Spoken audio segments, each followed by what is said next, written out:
I hate to keep sounding like a broken record, but the average sale price for residential real estate in Portland Metro has been like the little train that could. It keeps chugging and chugging and chugging its way up the rather steep hill of high interest rates. I've got a great graph to illustrate what's going on, plus we'll get into some supply and demand numbers right now.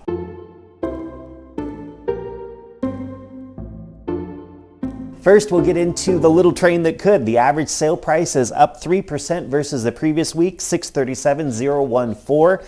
It is, however, still down compared to last year at this time, a half a percentage point.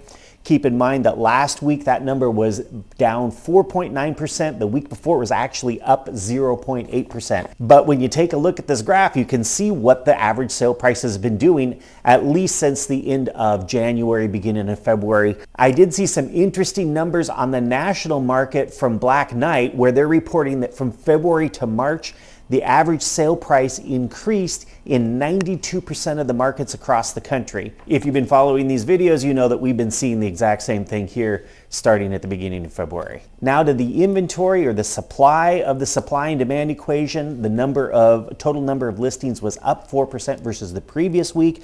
That was a gain of 157 more listings versus the previous week. Last year at this time we saw a gain of 290 listings, so almost double what we're seeing this year. The number of new listings is up 1%. Again, that's what we're supposed to be seeing. Last year at this time, the number of new listings to hit the market was 856. So on the opposite side of the equation, the demand side of the equation, one of the measures that we watch is the number of new contracts. So the number of homes went under contract the last week, down 3% versus the previous week, but kind of in the range where we've been the last few weeks. That number's been 665, 621, 684 over the last 3 weeks. So not too far out of that range.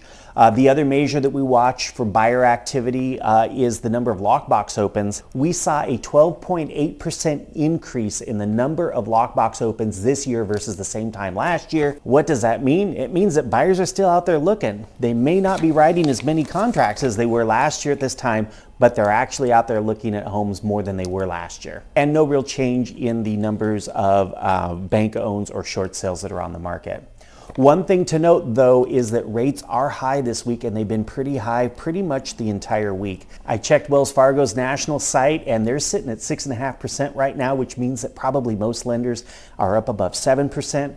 And what we know from recent past is that when rates get that high, like in November, December, and January, and they're at 6.5%, 7%, it really constricts the volume of business in our market. So I suspect that next week what we're going to see is a much lower number of new contracts and probably a lower average sale price. It may even push us out of that trend that we've been in for the last few months, and we may actually end up seeing rates like up in this range until something gets decided with the debt ceiling problem. And of course, the best way to stay informed about what's going on is to subscribe to this channel if you haven't already done so, and check back in next week and see what the numbers actually are. Thank you so much for watching to the very end. We'll see you next week.